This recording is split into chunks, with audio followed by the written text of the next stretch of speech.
Following the speeding ambulance that night, Gus and I drove behind with a sense of frightened, hushed trepidation. Upon arrival, he told me to park the car so he could help the EMS team get Chris checked in, then to go inside and have him paged. I was warned he would not respond to the page until he felt he could leave her side. Since moving into the neighbourhood, he and Lorraine had become our close friends. Gus also had a reputation of being an excellent and caring physician, so this was fine by me. Doing as instructed, and after having Dr. Shantz paged, I was told to take a seat in the hospital waiting room. Besides myself, few others were there too, and they all appeared to be lost in thought within a waiting-to-know world of their own. After more than an hour of waiting, I began to pace back and forth.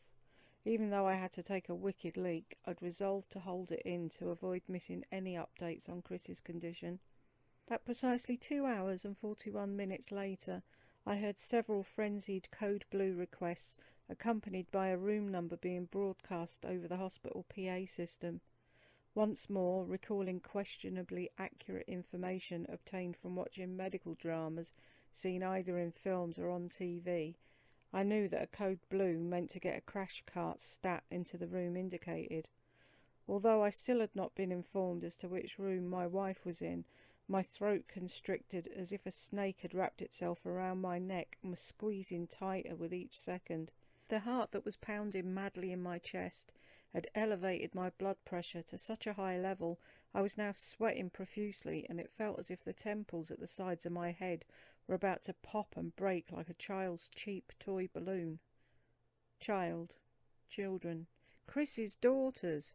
In all the horrendous excitement, I'd neglected to call and confirm we'd gotten their mother to the hospital. Spotting a bank of payphones within the waiting area, I dropped in some coins and began to dial our home.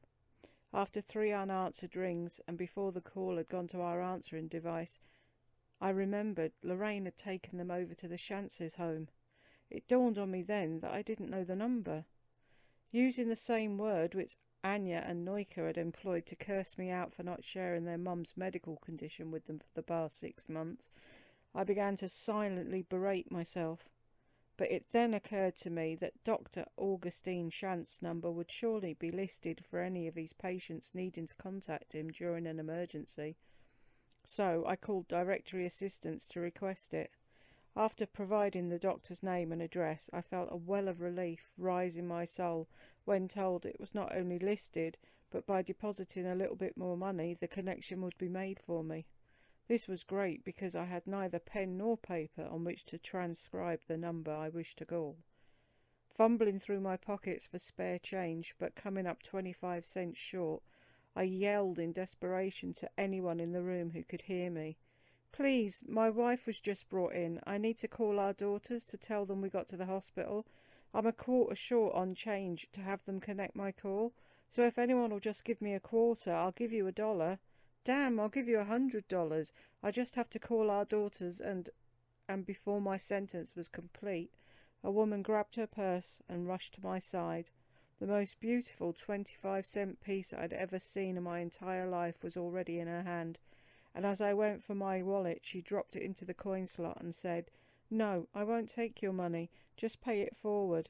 I hope your family's all going to be fine. Godspeed." Another stranger had now joined us, handing me a ballpoint pen and a scrap of paper torn from the magazine in his hand. He told me to keep them to write their number down for a later call. Oh my Lord, there are indeed angels on earth who walk among us. After a single ring, I heard Lorraine's voice. She knew that unlike her, Chris, Anya, Noika, and just about everyone else in the world, I was a holdout who had never bothered to get a cell phone, one which could store others' numbers. So, Lorraine had sat by her home phone, just waiting for this call to come. My explanation for not wanting to own one was that I'd never stop working if I did, which, in its own way, was absolutely true. But tonight I'd gladly have traded an early death from overwork to have avoided this precarious position I'd placed my family due to my silly aversion to using a mobile device. "Lorraine, are the twins okay?" "They're right here beside me, Steve, and they're as well as can be expected. How's Chris?" In the background, I heard Chris's daughters clamouring for any updates about their mother. The ambulance got her here and Gus checked her in. He's still with her, so I haven't heard from him or anyone else yet as to how she is. Have you heard anything from Gus? By her tight-lipped silence, I knew either from the many years of being the wife of a doctor who often attended to emergency situations, or that the girls being so close by that she didn't want them to have to handle any more bad news at this moment. Lorraine simply said, "No." I felt my heart sink lower in my chest as that snake coiled tighter around my throat. Lorraine then turned the receiver over to Chris's daughters. "Dad, how's Mum? Is she going to be... Will Mummy be okay?" "Dr. Shantz is with her now, and when he gives me an update, I'll call you all back with what we know.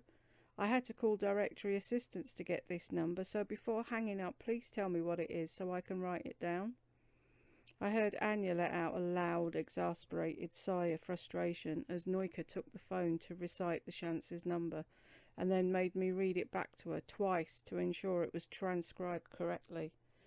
Returning the receiver to its cradle again, I now spotted Gus walking into the waiting room, and from the exhausted, sad look on his blood-drained face and the crumpled slump of his shoulders, I then knew that this update regarding Chris's prognosis wasn't going to be good news.